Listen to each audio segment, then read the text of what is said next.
shit. Yeah, we got to get past that. We got to get past what's real for behavior that you learned. You learned from somebody that didn't have as much information as you have currently, right?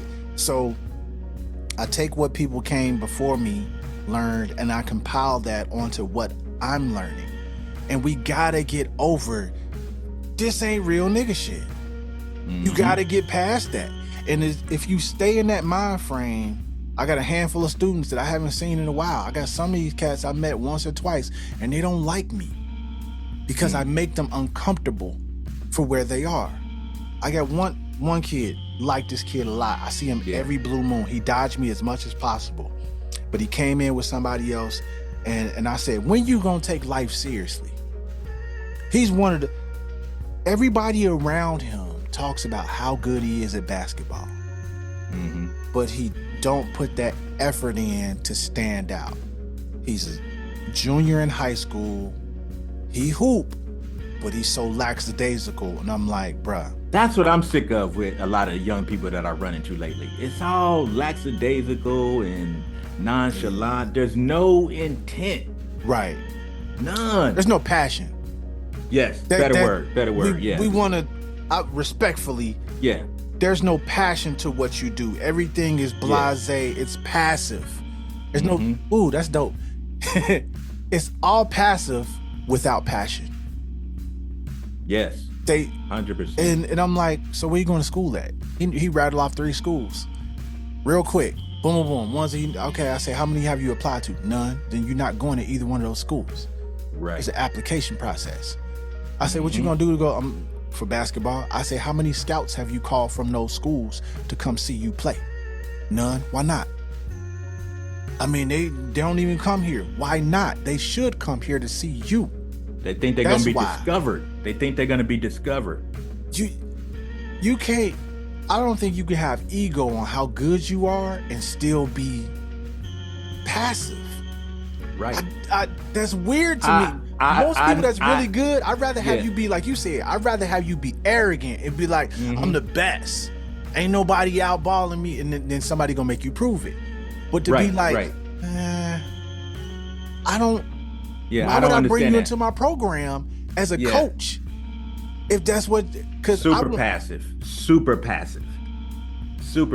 But that and what you were saying is like what you said about Mike is he's a grown man. We are grown men. Grown men is not real niggas. No, not at all. But real niggas don't think grown men are real niggas because we not. There's a difference between black people and niggas.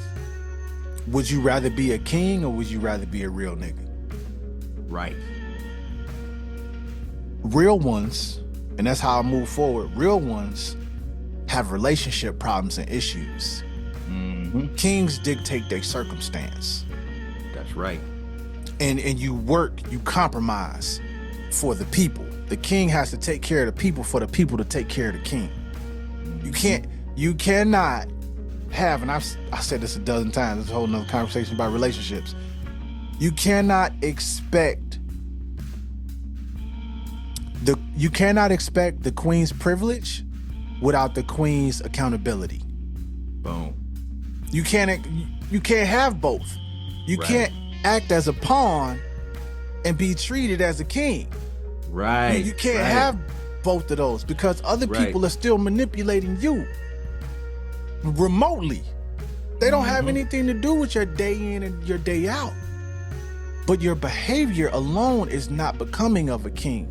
So when I speak to these young men, these young women, I speak to them like that. And even I give you 10 minutes of unearned respect. After that 10 minutes, if you continue to disrespect me, you don't respect yourself enough to even talk to me right now. You don't respect yourself enough to even talk to me right now. Not to say I got a big head, not to say I'm best thing since sliced bread or whatever. You the know case who may you be. are. I know what I bring to the table and what I'm willing, how far I'm willing to go for my people. If I could reach in my pocket and give you $50 right now, if you like, we down bad, yada, yada, yada. As if you came to me as a teenager that whatever the case may be, you going through it right now. It is my duty as an elder statesman, as the old shaman, for you to come to my hut and seek solace, understanding, and guidance. It is my duty to give that to you.